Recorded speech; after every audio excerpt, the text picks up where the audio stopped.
कभी सोचा है कि असली खजाना कहाँ मिलता है? जमीन के नीचे हीरे की खदानों में या शानदार महलों में? आज की कहानी है एक लकड़हारे की, जो सालों जंगल में लकड़ी काटता रहा, मगर जिंदगी भर गरीबी में जकड़ा रहा। फिर एक दिन उसे एक रहस्यमयी साधु मिला, जिसने लकड़हारे को जंगल के दिल में छुपे खजाने का रास्ता दिखाया। लेकिन यह खजाना सोने चांदी का नहीं, बल्कि उससे भी अनमोल था। तो चलिए सुनते हैं लकड़हारे के लालच और एक साधु के ज्ञान की यह दिलचस्प कहानी। एक बौद्ध भिक्षु जंगल के एक वृक्ष के नीचे ध्यान किया करते थे। वह रोज एक लकड़हारे को लकड़ी ले जाते देखते थे। एक दिन उन्होंने उस लकड़हारे को रोककर कहा, सुन भाई, तू दिन भर लकड़ी काटता है, फिर भी 2 वक्त की रोटी जुड़ नहीं पाती। तू जरा आगे क्यों नहीं जाता? वहां आगे चंदन के वृक्षों का जंगल है। एक दिन काट लेगा तो 7 दिन के खाने की व्यवस्था हो जाएगी। गरीब लकड़हारे को विश्वास नहीं हुआ। वह सोचता था कि जितना वह जंगल को जानता है और कौन जान सकता है। जंगल में लकड़ियां काटते काटते ही तो उसकी जिंदगी निकली है। यह साधु यहां बैठा रहता है इस पेड़ के नीचे, उसको क्या खाक पता होगा कि जंगल में आगे क्या है। लकड़हारे का मन तो नहीं हुआ, लेकिन फिर सोचा कि नुकसान ही क्या है, कौन जाने ठीक कहते हो, फिर झूठ कहेगा भी क्यों। शांत आदमी मालूम पड़ता है। इससे पहले कभी बोला भी नहीं, पहले कि एक बार प्रयोग करके देखने में क्या जाता है। साधु की बातों पर विश्वास कर वह आगे गया। जब वहां से लौटा तो साधु के चरणों में सिर रख दिया और कहा, मुझे क्षमा करना, मेरे मन में बहुत संदेह आया था, क्योंकि मैं सोचता था कि मुझसे ज्यादा इस जंगल के बारे में और कौन जानता है। मेरा बाप भी लकड़हारा था, उसका बाप भी लकड़हारा था। हम यही की जलाऊ लकड़ियां काट काट कर जिंदगी बिताते रहे हैं। कभी यह सोचा ही नहीं कि इससे आगे शायद कुछ इससे भी अच्छा हो सकता है। मैं भी कैसा पागल हूं, काश पहले पता चल जाता तो आधी जिंदगी गरीबी में ना गुजारनी पड़ती। साधु ने कहा, कोई फिक्र ना करो, जब पता चले तभी जल्दी है, जब जागो तभी सवेरा है। अब जाओ और जाकर चंदन की लकड़ियां काटो। अब उस लकड़हारे के दिन बड़े मजे में गुजरने लगे। एक दिन लकड़ियां काट लेता, 7 दिन जंगल आने की जरूरत नहीं उड़ती, बाजार में उनकी अच्छी कीमत मिल जाती। ऐसे ही दिन गुजरने लगे। लकड़हारा हफ्ते में 1 दिन आता, चंदन की लकड़ियां काटता और जाकर उन्हें बाजार में बेच देता। एक दिन जब वह लकड़हारा लकड़ियां काटने जा रहा था तो साधु ने उसे रोककर कहा, तुम जब से चंदन की लकड़ी काट रहे हो, आगे नहीं गए? तुम्हारे मन में कभी यह सवाल नहीं उठा कि इस चंदन के आगे भी कुछ हो सकता है? यह तो मेरे मन में सवाल ही नहीं आया कि चंदन के आगे भी कुछ हो सकता है, लकड़हारे ने कहा। साधु ने कहा, चंदन के जरा आगे जाओ, वहां चांदी की खदान है, लकड़ियां काटना छोड़ो, एक दिन ले जाओगे, 2-4 महीने के लिए हो जाएगा। अब तो वह साधु पर भरोसा करने लगा था।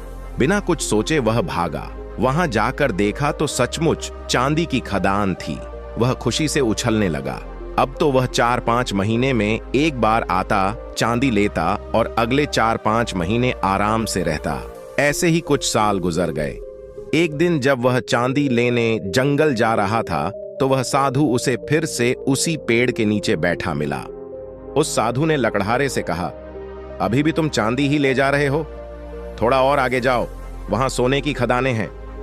जब वह लकड़हारा चांदी की खदान से कुछ आगे गया तो देखा कि वहां सचमुच सोने की खदानें थीं। इतना सोना जो उसकी पूरी जिंदगी बदल सकता था। सोने की खदान का पता चल जाने के बाद अब वह लकड़हारा एक बार सोने ले जाता और साल भर तक जंगल नहीं आता। उसकी जिंदगी बड़े आराम से गुजर रही थी। ऐसे ही कुछ साल गुजर गए। सालों बाद जब एक दिन वह लकड़हारा जंगल में सोने की खदान की तरफ जा रहा था तो उसे फिर वही बौद्ध भिक्षु मिला, जो एक पेड़ के नीचे बैठकर ध्यान कर रहा था। जब उस साधु ने लकड़हारे को सोने की खान की ओर जाते देखा तो बोला, तुम कभी जागोगे नहीं? मुझे ही हर बार तुम्हें जगाना पड़ेगा? तुम्हारे मन में अपनी तरफ से सवाल नहीं उठते? मन में जिज्ञासा नहीं होती कि आगे जाकर देख लूं और क्या है? लकड़हारे ने कहा, मैं भी मंदबुद्धि हूं, मुझे यह सवाल ही नहीं आया। मैं तो समझा कि सोने से बड़ा और क्या हो सकता है, बस यही आखिरी चीज रही होगी। साधु ने कहा, अरे भोले इंसान, सोने की खदानों से आगे जाओ, तुम्हें वहां हीरे की खदानें मिलेंगी। जब वह लकड़हारा जाकर देखता है तो उसे अपनी आंखों पर भरोसा नहीं होता। वह सचमुच हीरे की खदानें थीं। अब तो लकड़हारा एक बार हीरे ले जाता और कई सालों बाद वापस जंगल में आता। समय के साथ वह लकड़हारा बूढ़ा हो गया। एक दिन जब वह हीरे लेकर जंगल से वापस आ रहा था तो उसी पेड़ के नीचे उसे फिर वही साधु मिलता है। साधु ने उस लकड़हारे से कहा, अरे ना समझ, अब तू हीरे में रुका है। अब तो उस लकड़हारे को भी बड़ी अकड़ आ गई थी। वह धनी भी हो गया था, महल खड़े कर लिए थे। उसने कहा, अब छोड़ो, अब तुम मुझे परेशान ना करो। अब हीरे के आगे भला और क्या हो सकता है। उस साधु ने कहा, हीरे के आगे मैं हूं। तुझे यह कभी ख्याल नहीं आया कि यह आदमी मस्त यहां बैठा है जिसे पता है हीरे की खदान का वह हीरे नहीं भर रहा, इसको हीरे से भी आगे, हीरे से भी बड़ा और बहुमूल्य कुछ मिल गया होगा, तभी यह निश्चित पेड़ के नीचे बैठा रहता है। तुझे यह कभी विचार नहीं आया। साधु की बात सुनकर लकड़हारा रोने लगता है और उस साधु के पैर पकड़ लेता है और कहता है, मैं भी कैसा मूर्ख हूं जो यह देख नहीं पाया कि जिसने यह सभी सोने चांदी हीरे जवाहरात छोड़ दिए, उसके पास जरूर इन हीरे जवाहरात से भी बड़ा कोई धन होगा। मेरे मन में यह ख्याल ही ना आया। मैं जानना चाहता हूं कि तुम्हारे पास वह कौन सा धन है जिसके सामने इस दुनिया की सारी दौलत छोटी है। लकड़हारे की बात सुनकर वह साधु उससे कहता है, वही तो मैं तुम्हें बताना चाहता हूं। उस धन का नाम है ध्यान। लकड़हारे ने कहा, लेकिन मुझे तो ध्यान करना आता ही नहीं। साधु ने उससे कहा, ध्यान करना बहुत सरल है। बाहर का धन तो बहुत इकट्ठा कर लिया, अब जरा भीतर की ओर मुड़ जाओ, आराम से बैठ जाओ और देखो तुम्हारे भीतर क्या चल रहा है। अगर कोई अनुभव हो तो उसे पकड़े मत रहो, बस देखो। हो सकता है तुम्हें परमात्मा मिले, लेकिन तुम्हें उन्हें भी नहीं पकड़ना। तब तक देखते रहो जब तक कि सभी अनुभव, सभी विचार शांत ना हो जाएं। पर ध्यान रहे, जबरदस्ती किसी भी अनुभव या विचार को खत्म करने का प्रयास कभी मत करना। जब कोई अनुभव ना रहेगा, कोई विचार ना रहे, तो तब तुम निर्विकल्प समाधि में रहोगे। तब ना दृष्टि बचेगा और ना ही दृष्टा, केवल शून्य होगा। और उसी शून्य में जलता है बोध का दिया, आत्मज्ञान का दिया। ध्यान करने के लिए एक चीज जो सबसे महत्वपूर्ण है वह है धैर्य। आपके भीतर इतना धैर्य होना चाहिए कि घटना आज घटे या कई वर्षों बाद आप ध्यान करने के लिए हमेशा तैयार रहें। लकड़हारे को साधु की बातें समझ आ गईं। उसने महसूस किया कि बाहरी चीजों को जितना भी इकट्ठा कर ले, असली सुख तो भीतर ही पाया जा सकता है। उसने साधु से विनती की, हे भिक्षु, मुझे ध्यान करना सिखाओ। साधु मुस्कुराया और बोला, तुम तैयार हो चुके हो। ध्यान सीखने के लिए जरूरी नहीं कि कोई गुरु हो, तुम तो बस शांत बैठ जाओ और अपने भीतर देखना शुरू कर दो। लकड़हारे ने वहीं पेड़ के नीचे बैठकर ध्यान करना शुरू कर दिया। पहली बार में उसका मन भटकता रहा, लेकिन धीरे धीरे अभ्यास से उसे शांति का अनुभव होने लगा।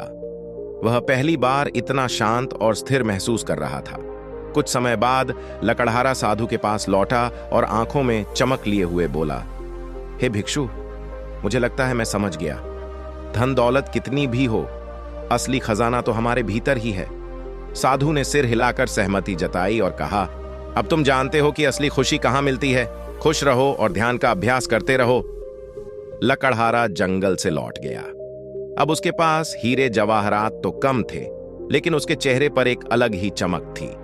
वह अब भी धनवान था, लेकिन उसका धन अब दूसरों की मदद करने में लगता था। साथ ही वह हर रोज ध्यान करता था अपने भीतर के सुख की खोज में। और इस तरह लकड़हारे की कहानी बाहरी चीजों की खोज से अंतर्मुखी यात्रा की कहानी बन गई। तो दोस्तों, लकड़हारे की कहानी यहीं खत्म होती है। ये कहानी हमें ये सीख देती है कि असली खुशी और सुकून बाहरी चीजों में नहीं, बल्कि हमारे खुद के अंदर ही छुपा होता है। ध्यान लगाकर अपने आप को जानने की कोशिश करके ही हम उस असली खजाने को पा सकते हैं। अगर आपको ये कहानी अच्छी लगी तो इसे अपने दोस्तों के साथ जरूर शेयर करें और हमें कमेंट्स में बताएं कि आपको ये कहानी कैसी लगी।